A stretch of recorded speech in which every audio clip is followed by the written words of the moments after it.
নমস্কার বন্ধুরা, আমি মুনমুন কিচেনে আপনাদের সবাইকে স্বাগত। তো বন্ধুগণ, আজকে আমি একদম মুড়মুড়ে কুরকুরে একটা স্ন্যাক্সের রেসিপি আপনাদের সঙ্গে শেয়ার করব। বাজার থেকে সবসময় চপ, সিঙ্গাড়া, কচুরি না কিনে এনে একবার বাড়িতে থাকা মাত্র দুটো উপকরণ ঝটপটে এই কুরকুরে মুড়মুড়ে রেসিপিটি বানিয়ে ফেলুন। তো এইখানে তার জন্যই দেখুন আমি নিয়েছি 1 কাপ ছোলার ডাল।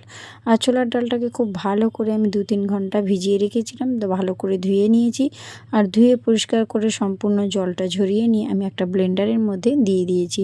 তো এইখানে ছোলার ডালের মধ্যে যেন কোনো রকম জল না থাকে, এই ছোলার ডালটাকে শুধু এইরকম করেই একটু গুঁড়ো গুঁড়ো করে পেস্ট করতে হবে। মানে ছোলার ডালটা দেখবেন এক একটা ডাল কিন্তু গোটা গোটাও রয়েছে, আর ডালটা কিন্তু এরকম আধ ভাঙা করেই তৈরি করতে হবে ডালটা।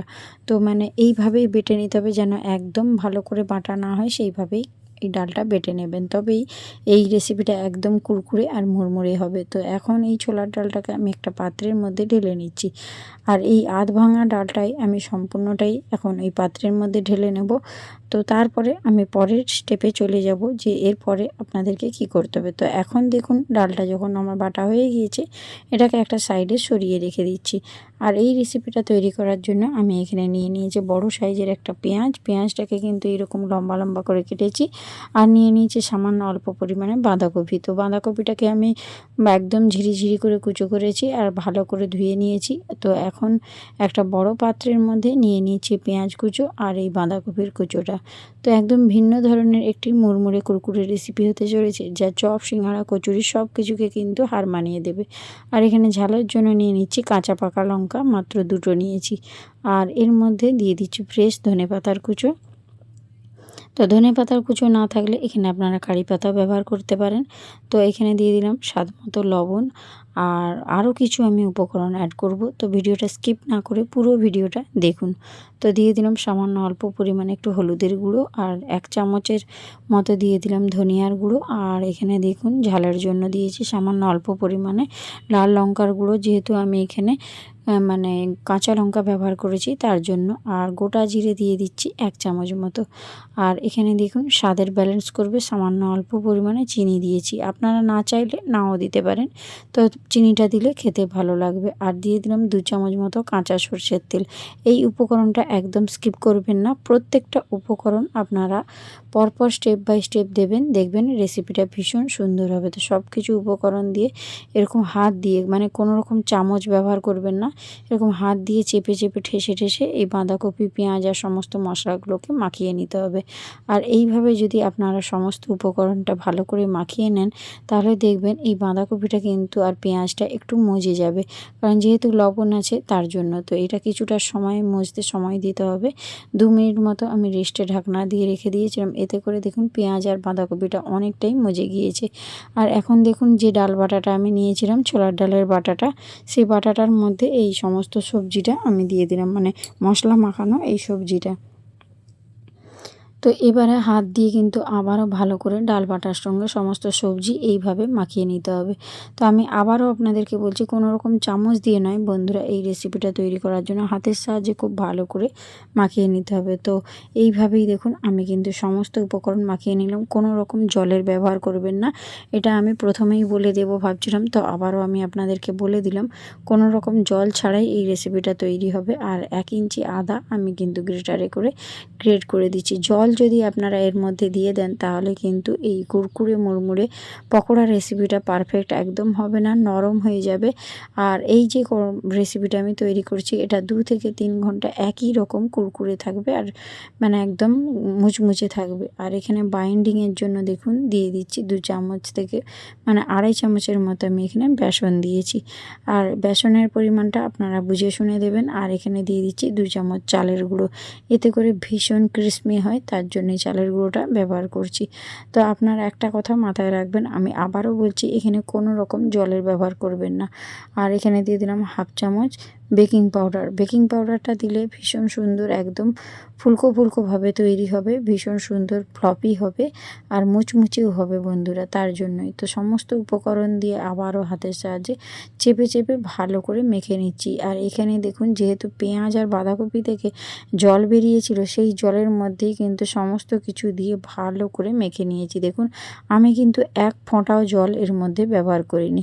যদি এখানে জল দিয়ে দেন তাহলে এটা কিন্তু পারফেক্ট একদম ডোয়ের মতো তৈরি হবে না। তো এখন দেখুন, আমি হাতের সাহায্যে মাখতে মাখতে এটা ঠিক যখন আমরা আটার রুটি বা ময়দা দিয়ে পরোটা তৈরি করি সেই রকম ডো তৈরি হয়েছে। এরকম শক্ত শক্ত করে ডোটা তৈরি করতে হবে। তারপরে হাতটা ভালো করে ধুয়ে পরিষ্কার করে এসে হাতের মধ্যে তেল বুলিয়ে নিয়েছিলাম, দিয়ে আমি কিন্তু এই পেঁয়াজিগুলোর সাইজ দিয়ে দিচ্ছি। মানে এরকম গোল করে হাতের মধ্যে চেপে দিলেই দেখবেন সুন্দর গোল গোল শেপের তৈরি হবে। আর এখন এটা যতটা ছোট মনে হচ্ছে, যখন আমি কড়াইয়ের মধ্যে বা ফ্রাই প্যানের মধ্যে দেব, তখন দেখবেন এগুলো ফুলে কিন্তু ডবল হয়ে যাবে। যেহেতু আমি এখানে বেকিং পাউডারটা দিয়েছি, এর জন্য এগুলো ভীষণ সুন্দরভাবে ফ্লপি হয়ে ফুলে উঠবে আর একদম খাস্তা মুচমুচে হবে। 2-3 ঘন্টা ভাজার পরও একই রকম থাকবে, নেতিয়েও যাবে না। তো এইভাবে দেখুন, হাতের মধ্যে প্রথমে গোল পাকিয়ে নেবেন, তারপর অপর হাত দিয়ে এইভাবে সাইজ করে সমান করে নেবেন। বাজার থেকে তো সবসময় আপনারা পকোড়া, সিঙ্গাড়া, কচুরি, চপ এইসব কিনে এনে খান। তো বৃষ্টির দিনে এরকম বাড়িতেই যদি কিছু দুটো উপকরণ দিয়ে তৈরি করে ফেলেন, আপনার বাড়ির সবাই কিন্তু আপনার প্রশংসায় পঞ্চমুখ হবে। তো আপনাদের সঙ্গে কথা বলতে বলতে বাকিগুলো কিন্তু আমি অফ ক্যামেরাতে তৈরি করে নিয়েছি। সব কটা এখন আমার তৈরি হয়ে গিয়েছে। আর গ্যাসের উপর এখন একটা ফ্রাই প্যান বসিয়ে তার মধ্যে দিয়ে দিয়েছি কিছুটা পরিমাণে রিফাইন তেল। তেলটা একদম ধোঁয়া গরম হয়ে গেলে ওর মধ্যে আমি কিন্তু একে একে এই পেঁয়াজিগুলো দিয়ে দেব। মটর ডাল দিয়ে এই বাঁধাকপির সবজি দিয়ে যে এই রকমভাবে পকোড়া বানানো যায়, এটা আপনারা একবার বানালেই এর স্বাদ আপনারা অনুভব করতে পারবেন। আর আপনাদের বাড়ির সবাই কিন্তু আপনার কাছে এই রেসিপিটা জানতে চাইবে, এই পকোড়াগুলো কি দিয়ে তৈরি হয়েছে, এতটাই সুস্বাদু হয়। তো দেখুন, প্রথমেই কিন্তু আপনারা উল্টাতে যাবেন না। একটা সাইড যখন এরকম একটু লালচে ভাব হয়ে যাবে, তখন অপর সাইডটা উল্টে দেবেন। আর দেওয়ার সাথে সাথে ফ্রাই প্যানটা ধরে একটু এরকম ঘুরিয়ে দেবেন। দেখবেন তেলটা কিন্তু চারধারে লেগে গেলে এগুলো ফ্রাই প্যান বা কড়াই কোনো কিছুর গায়ে একটু আটকেও যাবে না, জড়িয়েও যাবে না। সহজেই উল্টে পাল্টে এগুলোকে ভেজে নেওয়া যায়। আর এগুলোকে যখন ভাজবেন, গ্যাসের ফ্লেমটা একদম লো ফ্লেমে রেখে ভাজবেন, নচেত উপর থেকে একটা সুন্দর কালার এসে যাবে কিন্তু ভেতর কাঁচা থেকে যাবে। তার জন্যে আপনাদেরকে প্রথমেই বলে দিচ্ছি যে যখন এগুলো ভাজবেন একদম লো ফ্লেমে ভাজবেন। তো দেখুন, এগুলো উল্টে পাল্টে কি সুন্দর লাল লাল করে ভেজে নিয়েছি। কালারটা দেখে নিশ্চয়ই আপনারা বুঝতে পারছেন যে এটা কতটা মুচমুচে হয়েছে। এতটাই মুচমুচে যে বাজারের চপ, সিঙ্গাড়া, কচুরি এর কাছে হার মেনে যাবে। তো উল্টে পাল্টে আমি এগুলোকে ভেজে নিয়েছি। তো এবারে দেখুন, একটা ছান্তার মধ্যে এগুলো দিয়ে এর মধ্যে যে এক্সট্রা তেলটা রয়েছে, তেলটা কিন্তু আমি ঝারিয়ে নিচ্ছি। আর এগুলো ভাজতে কিন্তু খুব একটা বন্ধুরা বেশি তেল লাগে না, তো সমস্ত তেলটাই দেখবেন রয়ে যাবে। তো খুব কম তেলেই এগুলো তৈরি হয়ে যায়। একবার হলো আপনারা বাড়িতে তৈরি করবেন, তারপর আমাকে কমেন্ট বক্সে কমেন্ট করবেন। আপনাদের একটা কমেন্ট আমাকে ভিডিও বানাতে উৎসাহ করে। আশা করছি আপনারা আমার পাশে থাকবেন। আমার নতুন এবং পুরাতন সমস্ত বন্ধুদের অনেক অনেক ভালোবাসা, যারা এতদিন আমার সাথে থেকে এসেছেন। তো একই রকমভাবে দ্বিতীয় ব্যাচের যে পকোড়াগুলো ছিল সেগুলো আমি ভেজে নিচ্ছি। এই রকম যদি পকোড়া বৃষ্টির দিনে বাড়িতে বানান, তো আপনার বাড়ির লোক তো প্রশংসায় পঞ্চমুখ হবেই হবে। তো এইভাবে দেখুন, আমি দ্বিতীয় ব্যাচের যেগুলো ছিল সেম প্রসেসে উল্টে পাল্টে একদম লাল লাল করে ভেজে নেব। আর দেখুন বন্ধুরা, এগুলো কিন্তু ভাজতে একদম বেশি সময় লাগে না, তবে একটু লো ফ্লেমে রাখলেই, একটু ধৈর্য ধরে ভেজে নিলেই খুব সুন্দর করে এগুলো ভাজা হয়ে যায়। একদম কুরকুরে মুড়মুড়েভাবে তৈরি হবে। তো একই রকমভাবে দেখুন, এগুলোও আমি উল্টে পাল্টে ভেজে নিয়েছি। দেখুন, কালারটা দেখে নিশ্চয়ই বুঝতেই পারছেন কতটা সুন্দর হয়েছে। একদম লাল লাল করে ভেজে নিয়েছি। তো আশা করি রেসিপি আপনাদের খুবই ভালো লেগেছে। আর যদি ভালো লেগে থাকে, আপনাদের আত্মীয় স্বজন, বন্ধু বান্ধবদের মধ্যে শেয়ার করে দেওয়ার অনুরোধ রইল। আপনাদের একটা কমেন্ট আমাকে ভিডিও বানাতে উৎসাহ করে। আপনারা যখনই ভিডিওটি অন্যদের মধ্যে শেয়ার করবেন এবং আমার নোটিফিকেশানটাও অন করে রেখে দেবেন, যাতে করে যখনই আমি ভিডিও আপলোড করব সঙ্গে সঙ্গে আপনাদের কাছে পৌঁছে যাবে। তো তার জন্য অবশ্যই নোটিফিকেশানটা, বেল আইকনটা প্রেস করে দেবেন, তাহলে দেখবেন নোটিফিকেশান পৌঁছে যাবে। তো একই রকমভাবে দ্বিতীয় ব্যাচেরগুলো আমি ভেজে রেখে দিয়েছি। তো এগুলোকে সবগুলোই আমি ভেজে নিয়ে আপনাদের কাছে দেখিয়ে দিচ্ছি। দেখুন দেখতে কতটা লোভনীয় হয়েছে।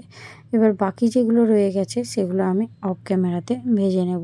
এখন দেখুন সবগুলোই ভেজে নিয়েছি, দেখতে কতটা লোভনীয় হয়েছে। তো আশা করি রেসিপিটা আপনাদের খুব ভালো লেগেছে। আর ভালো লাগলে এরকম সহজ সহজ নিত্য নতুন রেসিপি পেতে আমার চ্যানেলটা সাবস্ক্রাইব করে রাখবেন। তো অবশ্যই আমি একটু কেটে আপনাদেরকে দেখিয়ে দেব, তাহলে আপনারা বুঝতে পারবেন।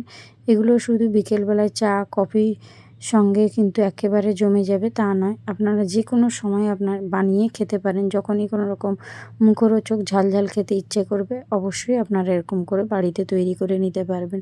তো আজকের মতো বন্ধুরা আসি, টাটা, বাই বাই।